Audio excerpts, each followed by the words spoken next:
got to tell you, wait a minute.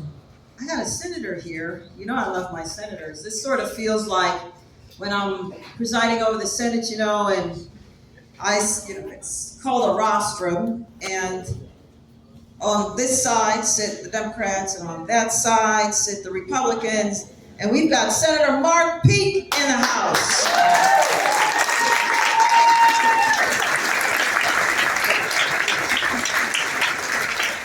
And he sits right about here.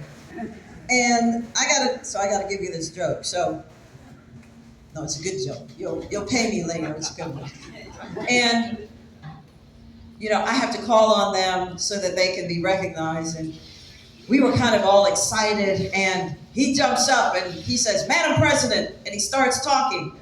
And I looked at him and I said, "Senator, I don't recognize you. Haven't recognized you yet." And he said, "But you know me." And then I said, "The senator from Lynchburg, Senator Mark Peake." And he said, "See, you do know me." But then one time we were going back and forth, and here it was, "Will the senator from Hanover rise and yield for a question?" The senator yields from the senator from so-and-so has the floor. Senator, will you rise and yield to the senator? And here we're going back and forth. And what we were talking about, some issue, and everybody who got up said, "Madam President, I'm just a small town, poor lawyer, And the next one, "But here is what I think about blah, blah, blah." And the next one, "Madam President, I'm just a small town lawyer." And the next one. And so by the time he got up, he had had enough. He said, "Well, Madam President, I'm a big city, sophisticated lawyer from Lynchburg." So I can always count on him. And I'm going to tell you, there's some people who, they talk, and you just know they have an opinion on everything. Everything. And not him. When he gets up to speak, we listen, because we know he doesn't always say something. Sometimes just because you have it in your head to say it, you ain't got to say it. Have you thought about that? And this is the last thing I'm going to say about this. When I was a young delegate from Norfolk, representing parts of Chesapeake, Norfolk, and Virginia Beach, and we were in a meeting, and I heard something, and it just didn't sound right to me. And I thought, and you could see I was getting ready to do this, and one of my fellow delegates who'd been there longer than me, she put her hand on my knee and she said, "No, Winston, you don't have to." Saved me. So I said I was going to say this the last time, but just one more inside joke. So I don't really get a lot to say when I'm there, presiding. I call on the senators and they speak, etc. And I was listening to some things, and again, it didn't make any sense. It was like, what are you saying? It doesn't make any sense. And so I happened to look down on my phone, and the phone says, "Fix your face, fix your face," because apparently my face was. I can't say anything. Doing all that, and then the camera's on me. It's not supposed to be on me, it's supposed to be on them. And there it is, big, on both sides. Yeah. So anyway, it's there for posterity. But I've been traveling all around our great Virginia, and folks have said to me, "You have come to a place where there's not many people. Why would you come? Nobody comes. Nobody cares." That's a problem. And then the other thing I keep hearing when I come is, "It is our honor and privilege to have you here. And we're so grateful that you have come." Folks, we've got it backwards. That's not the way this works. When you threw off the king, when you all were British subjects a long time ago, when you threw off the king, what you said was, "We are now the king." That's what you said. We will govern ourselves, and we will pick from amongst us who will help to represent us. So it is, yes. So it is my honor and privilege to stand here before you and to talk about the things that we've been doing to serve you. This is how it works. And just to give you an idea, you remember the floods that happened maybe 2 years ago, and down in Tazewell County and Dickinson County, real bad. And when I got there, I asked 5-year-old Jacqueline, have you seen, thank you, sir. Wait, what's in it? I need to know, are you friend or foe? So anyway, because everybody's a Steven Spielberg and everybody's got cameras. Well, that is true too. And I asked 5-year-old Jacqueline, have you seen the flooding? And she said, well, I saw it on TV, but it's nothing like when Mama took me. And I thought, out of the mouths of babes, she understands that it's nothing like when you're among the people and you see for yourself. TV can show you, you can, see it on the internet, you can read it, but to be there, half of life is showing up. And if all I can do is even hug a neck and say, I'm sorry that you lost your house, but we're gonna see how we can help make it right. We're gonna try to get you whole. And people are crying and all that, and they just wanna know that you care. That's all I wanna know, that you see me. Did you see me? Did you hear me?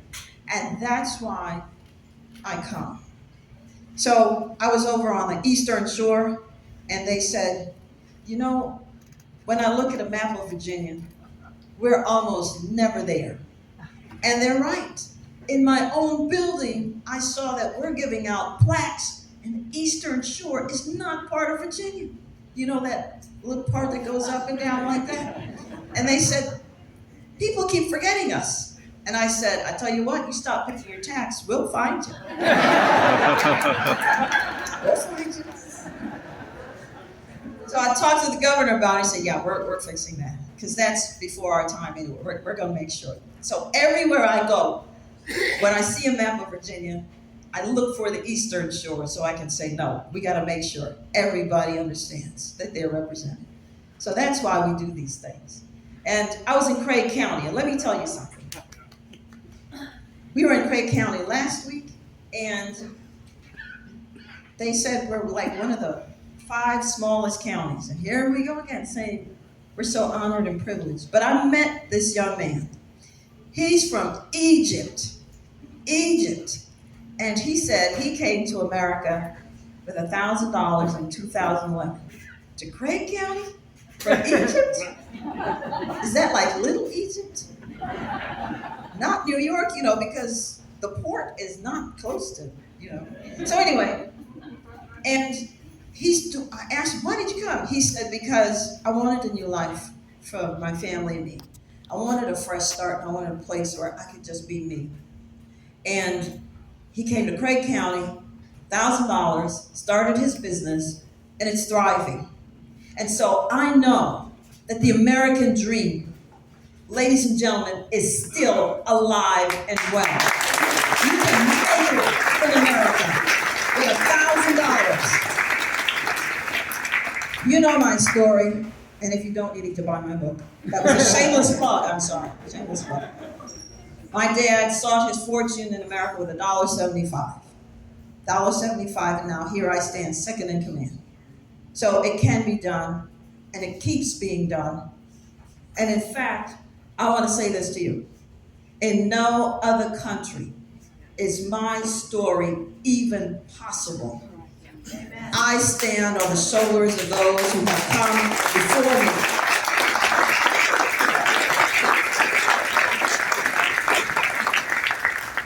And you're clapping. You think I said that. I didn't. You know who said that? I stole that. Barack Obama said that in 2004 before the DNC convention. And what he said was true about him, and it's true about me, because it's not a Democratic story, it's not a Republican story, it's an American story. And that's what we're about. And you know who believes that? The people on the border who are trying to get in, they believe it so much that they're throwing their children, as you know, over the fence to literally plant their children in American soil because they believe in the American dream. They believe if they get here, their children will succeed. I'm not against immigration. Here I am. Y'all let my dad in to restart his life, and I'm so glad. What I want to make sure is we know who's coming. That's what we want to know. Who's coming? Because I want to know, are you running from something like a murder charge, or are you running to something like freedom, like liberty, like a second chance? Because I've been to the border. You remember that part I just told you about showing up? I want to see for myself. Because I don't know how to serve unless I can see for myself. And I went to Operation Eagle Pass. And you remember all those lines where people were like under the bridge and all that? I was there. And I saw where they had passports. They don't know who anything belongs to because passports were ditched. And clothes and everything. People from the Communist Chinese Republic came. We had terrorists who were apprehended at the border. We had people from Russia coming through. I'm talking about thousands. We had 500,000 people from several countries coming through. So we want to make sure that we would know who's coming. Am I right or am I wrong? And then I want to give you an update because if you had not voted for us, we could not be here. Because heaven knows you cannot win an election by yourself. You can mess it up by yourself. That is for sure. You can open mouth and insert foot. But we need you to help us. And so many of you. And I remember it was so hard. One time I was thinking, do I put a sign in my yard or not? Because you remember how bad it was. I mean, we were at each other's throats. I mean, we had relationships with people of so many different races, and it was like we'd never known each other. We lost friendships over stupid stuff. And, you know, will a sign in my yard make my neighbors think another way? If I thought that way, I know so many others thought that way, but you put signs in your yard, you put bumper stickers on your car, and sometimes I know some of you, you got your car key, but it was for democracy. It's okay. Paint it. You know you've always wanted to paint it anyway. And then some of you knocked on doors for us. And really, you should thank us because you lost weight. You knocked so many doors, you did. So you owe us one. And then some of you, you made phone calls and you talked to people because we said we wanted to change things. We really wanted Virginia to not just survive. We wanted her to thrive. We wanted to bring business back. We wanted the job creators to come back because what we kept hearing was, if you all don't win, then we're either not coming to Virginia with our business, or we're not expanding in Virginia, or we're gonna pick up stakes and go somewhere else because the business climate is not good. And in fact, because you put us in office, well, now CNBC rated us #1 for business. Did you see that?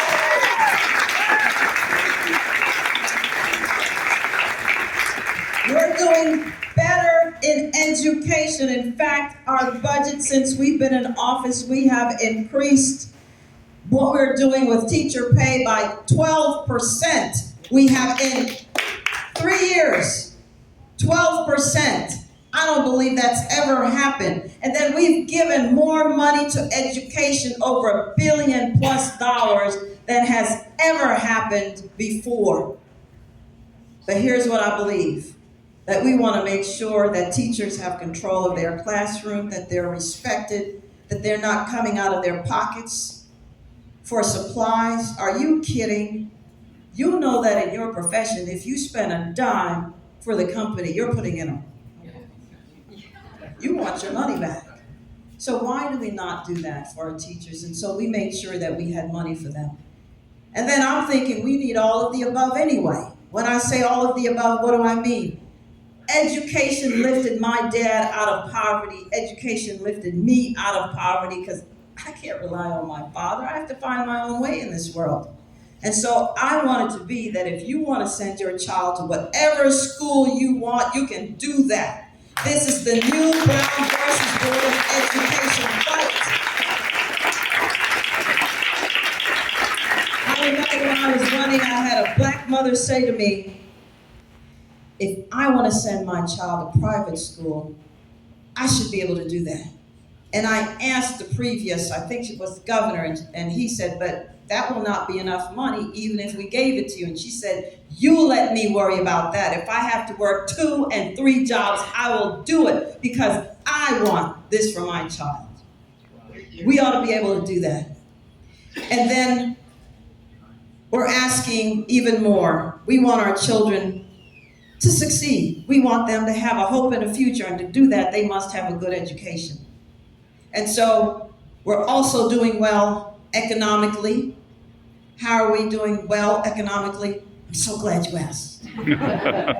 Well, I was with the governor a couple days ago in Northern Virginia where we announced that on day 1 he had promised 10,000 new innovative businesses.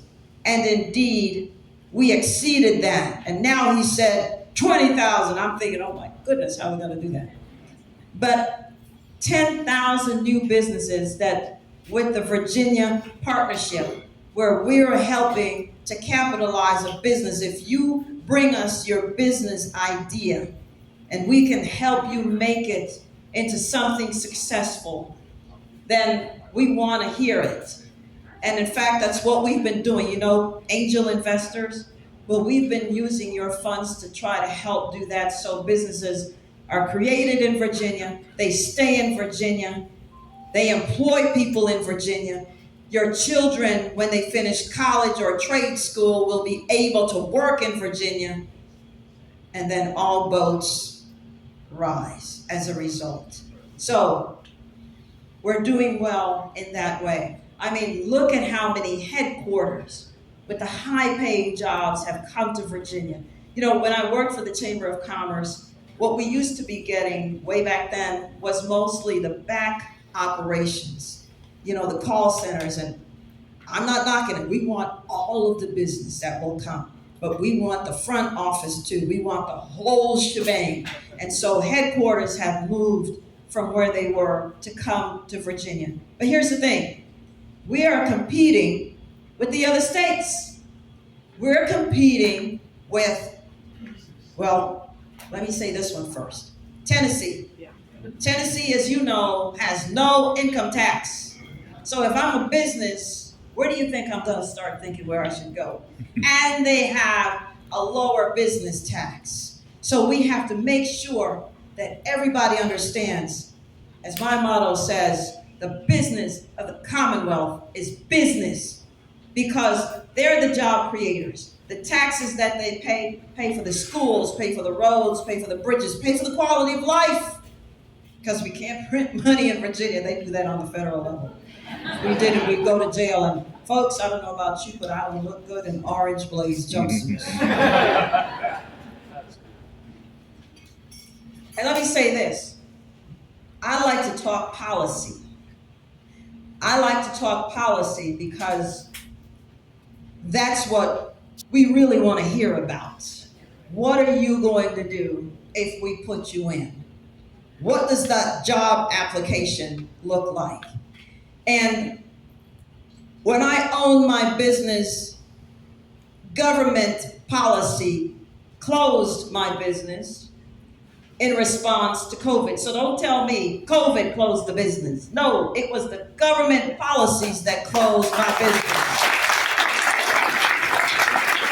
It was government policies that when I would call people and they would say, I lost the business that Grandpa started, because some businesses were deemed essential and some businesses were deemed not. I remember when I had my business, I had to have a form that in case the sheriff stopped me, he would say, I could show that I was an essential business. Remember that? Essential business. I was thinking, what in the world is this, like, you know, Robin Hood, the sheriff, we gotta show a piece of paper.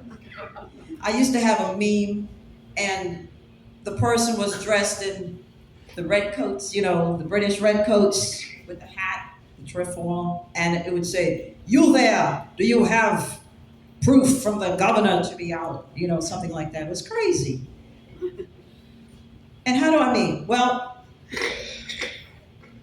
my business was essential. And so what happened was other people were paid to stay home. You remember that?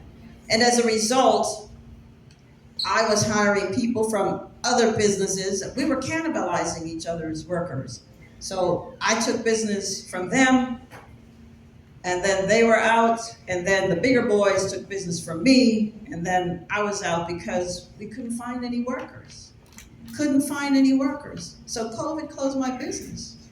COVID response, government policy closed, because I even started my business in a recession. So that didn't close my business. So we've got to be careful about government policy. So we're doing better. We're doing better, and we'll keep doing better. We're going to keep attracting businesses. We're going to make sure we're even going to continue to grow our own right here in Virginia. And we need your continued support to do that. One of the other things that we did as a veteran that's important is we stopped the government from taking the tax as a veteran from up to the first $40,000 of your pension. For years, you've wanted that. And we finally gotten that done. So it stepped up, 10,000 the first year, 20,000, and so on and so forth. Because we were losing our veterans to other states. This is what people are not understanding. We're competing with other states. Tennessee, Florida, Texas, thank you. There's a man who knows. Georgia, North Carolina, South Carolina. These are people who are benefiting from other states. This is it. They're benefiting. So, we have to say, how can we make sure that Virginia is attractive to businesses and attractive to people to want to come here? So we've got to stop that. The other day, last week, I was in North Carolina with some of the other lieutenant governors, and the lieutenant governor of Arkansas told us, and she was so proud to say that in the last 2 years, they have reduced their taxes 4 times in the last 2 years because they were reading the tea leaves and they were seeing we're not winning. People are going elsewhere. And so they reduced their taxes. That's what I'm saying. And I let out an audible, "Oh no, now we're competing with them too." Arkansas. Now, we've got to make sure that we're very careful. When it comes to everything, we've got an election coming up. We've got to get our senator in, right? Yeah. We've got to get our Congress people in. And by the way, as we talk about voting, I don't want to miss this. Please, if you haven't done so, sign up to be an absentee ballot voter. I beg of you, please do so. Why do I ask that? You're an inquisitive group of folks. It's because we're losing in that. Let me give you an idea. Jen Kiggins in Virginia Beach, our current congresswoman. By the time election day rolled around, she was 14,000 votes in the hole. 14, there were 17,000 ballots cast absentee before election day. Before election day. Because, folks, we're voting for an election in the middle of September that doesn't happen till November. And that means folks have 45 days at the pie. What are we going to do? Who's most likely to win? The one who has 45 days at the pie, or the one who says, "Well, I'll only vote on election day"? Something can happen to you on election day. You could be sick. I don't want to have to come and drag you out of bed. But we've got to take this seriously. The minute that you're on absentee ballot, you know what happens? You always get a ballot. Always. There will be a special election you don't even know. Because sometimes special elections just hit us. And you'll always get a ballot because you're on permanent absentee. You will always get a ballot. There are times I've gotten a ballot and I've forgotten that we were voting for soil and water conservation folks. Just because, nobody's really talking about some of these other races. They're talking about maybe the top two. You've got to do that because then we know that you're going to get that ballot. We can go and we could go and ask and knock on the doors of others and send them postcards and text them messages and all that good stuff to please go vote. Because I'm going to say it this way. If the way that you know that the stadium is doing well is because you've got butts in seats, well, we've got to get ballots in hands. And that's how we win. That's how we win. Because if you don't win, you can't change anything. And I'm tired of crying in my soup. So, let's win. Let's win. Yes? Yeah. Let's win. So we're going to ask a few questions because I could go on. We could talk about mental health. We could talk about child care. We have $400 million, almost, $500 million that we put in child care because we want people working again. We have tried to think outside of the box. What does it take? Because let me tell you, as a small business owner, there were times I didn't know if I could make payroll. Didn't know. And thank you, God, that I was able to. But I didn't make payroll for me. But my employees, they got paid. They got paid. So I created jobs. Their families were whole. And we were able to swim. So we're going to keep winning. All right. So we're going to take a few questions. Cole is going to grab the mic and please use the mic. Thank you. What do we think of Windsor?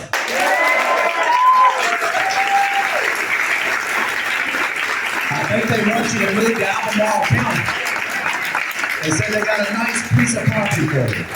So we're going to do a couple questions. How about that? Lieutenant Governor, that's open. The man right here, if you could do me a favor, we're going to start a trend here. You're going to say your name, where you're from, and then your question. And I'm going to run this microphone to you down here like we're on the talk show host here on Sunday. I'm good. I can yell. Thank you. Can everybody hear me? Yes. All right. My name is Vince Savage. We live in Norfolk. My wife and I are Master Sergeant of the Marine Corps, retired.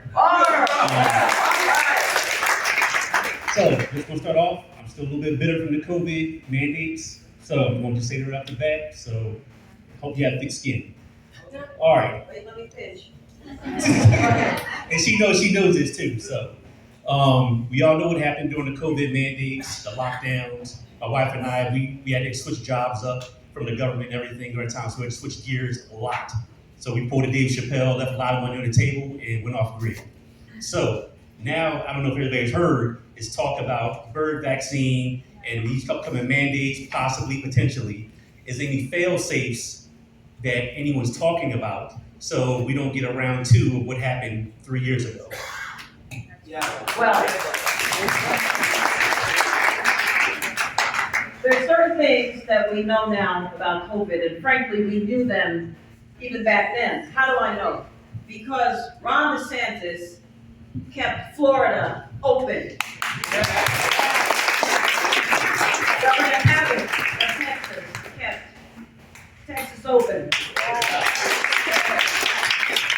Some of the Republican governors kept their states open, and they got clobbered for it in the media. But it's okay, because I don't know if you saw, a lot of people moved to those states. Let me tell you one who did. Didn't actually totally move. Governor Pritzker of Illinois sent his family to Florida while he shut down Illinois. And you remember Governor Newsom of California, when he told everybody not to be out, he was, yes, French wrong. We're not going to talk about those things. So I just mentioned that because we have to talk about those things. What a true leader does is they assess the threat, and once they understand the threat, then they make certain choices. And so that's what those governors did. we shut down in Virginia, and as I said, some businesses were deemed essential and some were not. Well, we're not gonna play those games. Because as a small business owner, I needed to stay in business. I don't make money if I'm shut down. So we're not gonna do that again. What we're going to do is assess the threat, whatever the threat is, and we're gonna make the right choice because Virginia needs to stay on top. We are going to work to make sure, because I visited a school, a private school, and you know, it shut down, I think, for a month. I didn't know this because when I was there, it was in the heart of COVID. The public schools were closed. And so I asked the headmaster, does COVID not come to your school? I know we're laughing about it now, but it was a serious thing. And so he said, we're a business.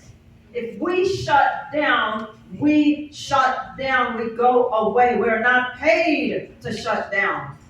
So what we do is somebody comes down with COVID is we spray and we keep going. And indeed, they're doing well now. The children who went to that school are ahead. You know that some of the other public school children, they're 2 years behind. I visited some of those schools, and the principal said to me, normally the children come to my school in this middle school, and they're 2 years behind. They're now 4 years behind. What am I supposed to do? So don't tell me that as a parent, I shouldn't have to be able to make choices for my child. I believe whatever you want to do educationally, that's what you do. And by the way, just as an aside, the fastest segment that's growing of homeschoolers, Black parents. So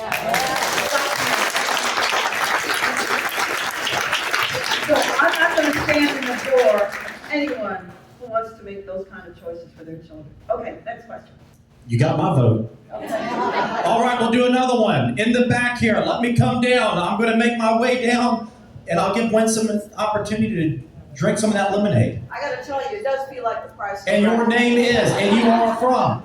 My name is Janice Morishot, and I'm from Charlottesville. And I was wondering if you could talk about initiatives for using paper ballots for the presidential election here in Virginia. So I don't think we're going to go that way for a little while.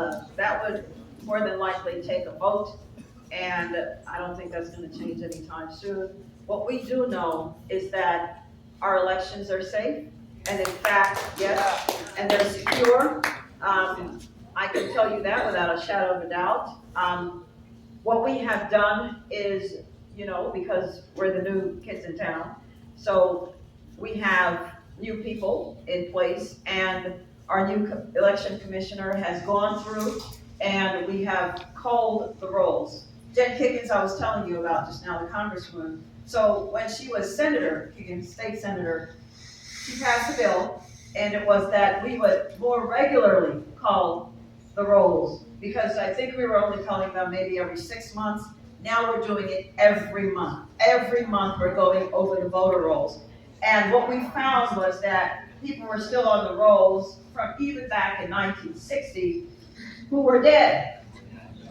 I'm not telling you they voted. That's not what you heard me say. I'm saying they were still on the rolls. We found people who shouldn't have been on the rolls because, you know, they had felony issues. We found people who lived in other states who had moved away and they were still on the rolls. We found people from other states who were here and, you know, they shouldn't have been on the rolls there. And we have also formed a consortium with other states where we're sharing information, so we know this now. And we're getting information more quickly from the Postal Service on people who have moved. We're getting information more quickly from social services, you know, on people who have died, etc. So we're working, and we can be fully confident in our voting system. So, you know, we have this wonderful thing that we vote, we make the decisions. And do not let someone else vote in your place. You know, I've heard it too much. People say, well, I'm not interested in politics. Well, let me tell you something. Politics is interested in you. You understand? All right. I like that answer. I like that answer. And I think, you know what? You are so special. We saved the best for last. And we are going to let you take the mic and tell us your name, where you're from, and ask Winsome a question. Thank you very much. I'm Nancy Koenig from Scottsville, Southern Albemarle, and I'm a retired Albemarle County teacher. So education is very important. I was wondering I know that the bill that you were advocating that was giving parental choice did not pass. Is there something coming up in the 25 session that will bring that back again? Because it seemed to me to be an excellent start. Well, thank you for that question. You know, one of the things about being in politics is they say, if you keep bringing a bill and it keeps losing, then you look like a loser. Let me tell you something. I am going to fight for the child's education. I have my education, and I want to make sure the children have that ability, because it's not me that's losing, it's that child who has to stay, unfortunately, in a school that is not serving them, or that the parent wants to make a choice and they can't. They don't get do-overs, they can't go back. And so I will continue to make that fight. And, you know, this is how we got rid of slavery. A constant fight. William Wilberforce brought the same bill back every year. He was willing to put his reputation on the line. Because if a thing is the right thing to do, I'm going to keep doing it. And I don't care what I'm accused of being. So,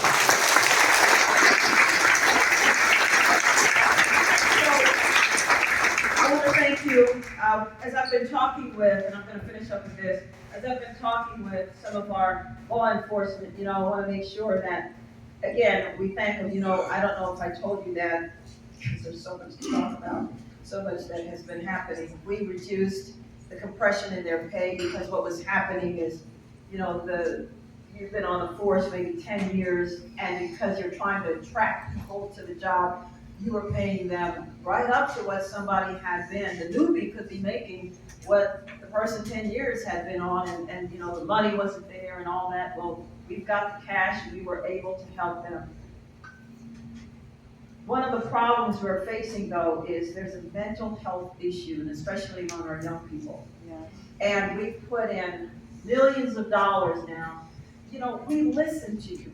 That's the thing. We heard what you were saying. We listened to you, and so we've tried to put the monies where it can be used best. So we're building hospitals so we can put those who have the need of being in a hospital to help their mental health. They're there. And when the staff in the mental hospitals that we have, when they could make more, being at Lowe's, let's say, than they could at these facilities that helps a human being, then that was a problem. So we're trying to address the pay issue, but it's going to take a little time. When the law enforcement, who are understaffed, most of them already, and they have to take that sheriff or that person, that deputy, you know, from the police department, etc., and they have to have them in the office or their TDO with them somewhere, because there's no place to put this person. That's a problem. So we're addressing it. It's going to take a little while, but know that we know about it. We've even put in place money for mobile units, so that until we can get these hospitals open, we're going to come to you. And then we especially want to address it, because, you know, when somebody's in a mental health crisis, it's not just that person, it's the family as well. The family is suffering. And so if we can stop the crisis before it starts, then that's a good thing. So we want to, so we're partnering also with some of these other hospitals to get that done. It's coming, and yes, I know, you know, if we say be patient, but, you know, Rome wasn't built in a day, and we can't build these hospitals in a day, but they're coming. The concrete is poured, you know, the plaster and everything is happening. Just gotta hold on, Virginia. Winsome, we're holding on for you.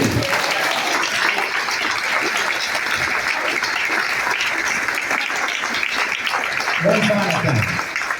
One final thing, I know I said one final. It's my 5th close. I just came from church, so we're okay. It's my final close. So I know you've heard that I am not running for lieutenant governorship again. And so if you know anyone who wants to jump in and let me know, I'll tell them how wonderful it is. But I am exploring the run for governor.